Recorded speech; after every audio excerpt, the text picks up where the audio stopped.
Well, folks, over the past year, House Republicans, including Speaker Mike Johnson, have been telling the cameras that the majority is growing.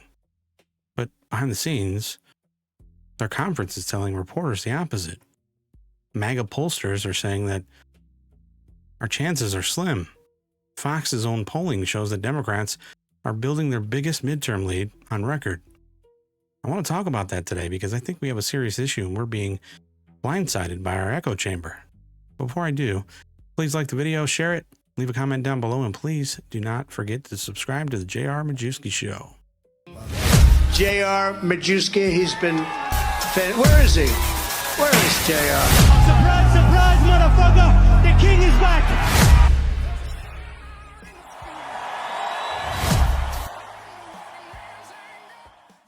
I want to take you back to December 2025. Turning Point USA. Charlie Kirk just passed away. This was the first America Fest without him, and Speaker Mike Johnson took the stage. I want you to reflect on how he ended his speech. Take a look. America is looking at a split screen right now, okay? On one side is President Trump and our majorities in Congress delivering on our promises. Look, a short list. We ended the border crisis, right? In very short order. We are working right now to solve the crime crisis in all these major cities around the country. We passed the largest tax cut in U.S. history and at the same time the largest spending cut in U.S. history. We are restoring American energy dominance. We are bringing down the cost of living, and we are rooting out fraud, waste, and abuse in this government.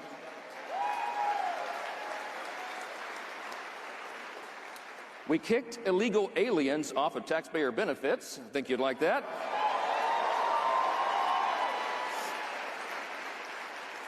We slashed funding to USAID, PBS, and NPR. Yes. They were too woke, and you know what we did as well? We kicked biological men out of women's sports, and so much more.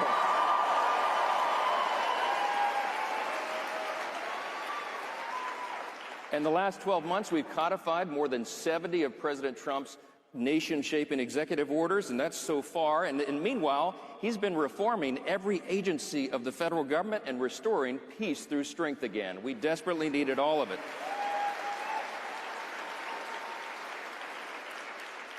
All of that is in the past 12 months.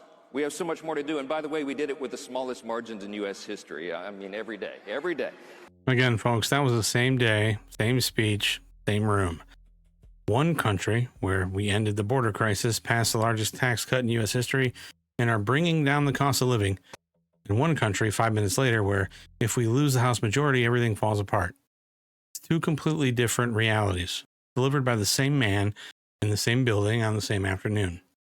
So the question I have, and that I've been asking, is not complicated. Which version is the one that the Republican leadership in the House actually believe? Because Speaker Johnson sent a completely different message to the cameras. This was in March of 2026 with the Daily Wire. Here's what Mike Johnson told reporters. You're celebrating. What are you celebrating on election night 2026? I am very bullish on election night 26. I'm absolutely convinced we're going to grow the House majority. A lot of reasons for that. It's not groundless optimism. It's going to be the result of a lot of hard work. Yeah, he's pretty bullish, convinced, not groundless optimism. Look, you don't volunteer that defense unless someone is pushing back. You don't say that unprompted unless you already know the question is in the room. I mean, here's what his own conference was telling reporters the exact same week, off the record, from inside the Republican retreat at Trump Doral. You heard one of those questions at the top, right? There was a second member, same retreat, same week, who said, quote, "We're being a little bit rosy here." And then this.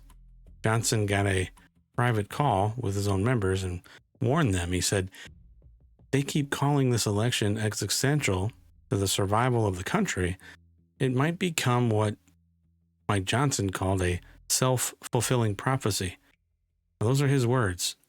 So now you've seen both sides of his speech, and you know what he was saying to the cameras in March, and you know what his own members were saying off the record.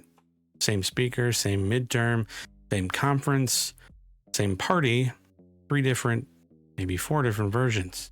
One for the camera, one for the conference, and one for the base.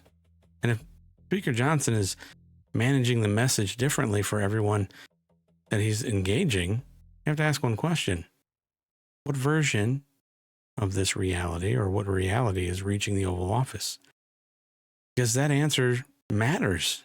It matters for every decision that gets made between now and November. Now, I want to bring you the numbers that are underneath this. And I'm not going to go to NBC or MSNBC or CNN, okay? I'm going to a guy that I trust, who's been very accurate, named Richard Baris, or the People's Pundit. Okay, he's crowdfunded, not candidate funded. And here's what the data showed about the window that Republicans have had to rebrand. Take a listen. For the Republicans to show what I just said to you, that they are not the party of Paul Ryan, of George Bush, of Mitt Romney, of oligarchs, of Wall Street, of big donors on K Street, of Israel, of Ukraine, of whatever. They are the party of the working American family. Their window to show the American people that that is true has closed. Now, the window's closed. It's over. Okay. You listen to what he listed there. Paul Ryan, George Bush, Mitt Romney, Wall Street, K Street, Israel, Ukraine. He said Republicans need to prove they're not the party of any of that nonsense. And their time to make that case is gone. Now, that's not a never Trumper reading the list. That's the pollster who believes in this movement, has been fighting in it. He's finding the same thing Johnson's anonymous members are saying in the hallway. I know the difference between the voter who's fighting online and the voter standing at the checkout line, because they're not always the same person. The voter online probably wants to fight for Ukraine or Israel. The voter at the register wants to know why the same groceries cost $400 more when they used to cost $100. That's the gap that Rich Baris is measuring. And here's the hostile witness version of that same data. Brown, 53. Husted, 45. This is in Ohio, a state that President Trump won by 11 points. Here's a number inside that poll that nobody wants to sit with. 46% of Ohio voters said they were worried the Republican, Husted, was too close to Trump. And I would also say that there are many who I know in the America First movement that believe that John Husted is a fraud. And he's only carrying the MAGA America First banner because he knew that would get him into office. But 39% said they were worried that the Democrat, Sherrod Brown, was too liberal.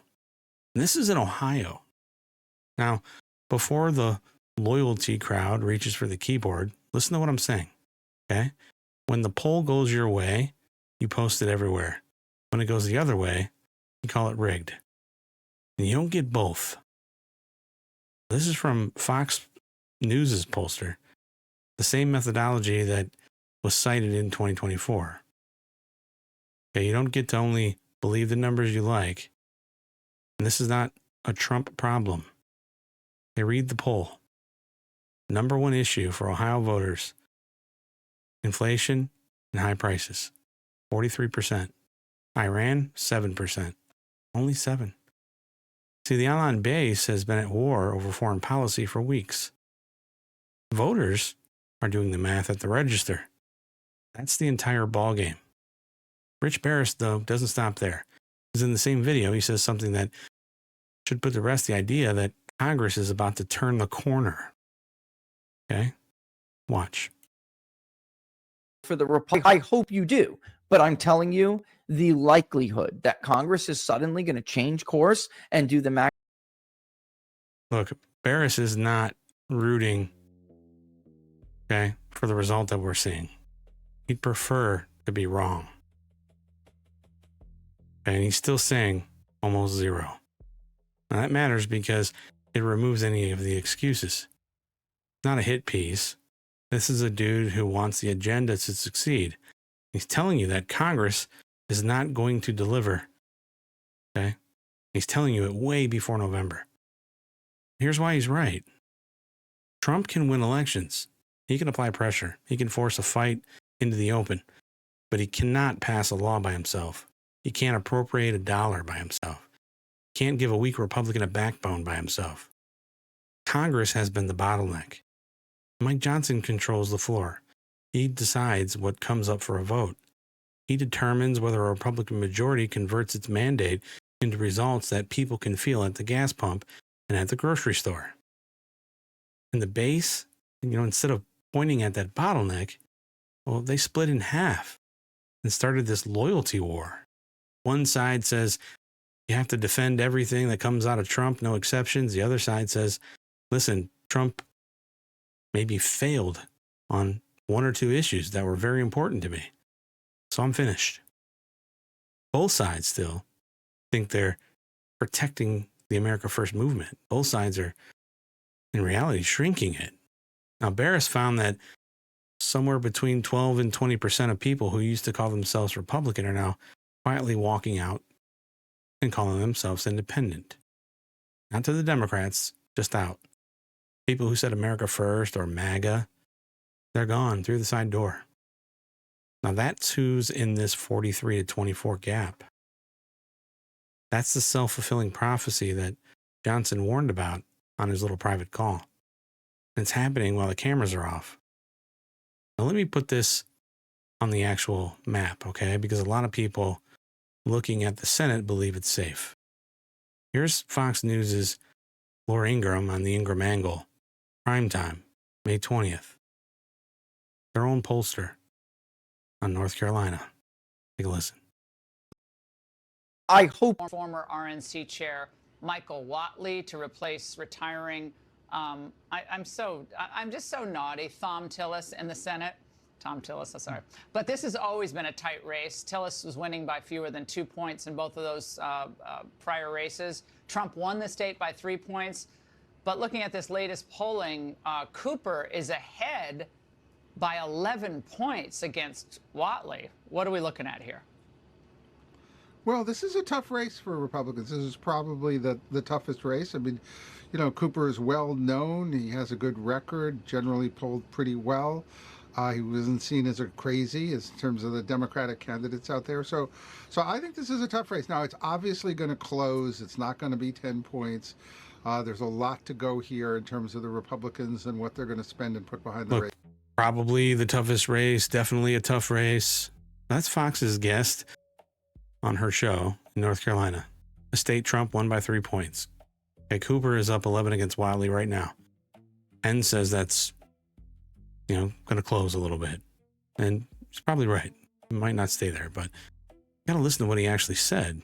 A pollster on Fox primetime calling a Trump won state a tough Republican race in 2026. And North Carolina is not alone, okay? Democrats have an edge in Maine. And that crazy Democrat former veteran who's committed a whole bunch of atrocities just winning a primary. New Hampshire. Ohio's tied. And Texas, well, they have a seat Republicans are supposed to hold without breaking a sweat is essentially even. Republicans hold 53 Senate seats. Democrats need 4 to take the majority. Lose the Senate, and Democrats get chairmanships. They get subpoenas at that point. Every investigation Republicans have been building up to, through the Biden era, gone, thrown away. The Republicans who have been patiently building those cases lose their gavels and their ability to compel anyone to testify about anything. Lose the House on top of that, and Democrats get the floor. Then the question is not whether they bring impeachment articles. The question is how many days it takes. It's going to be quick. Here's the bottom line. None of this is locked in. At the end of the day, it's not. It's not a snapshot of today.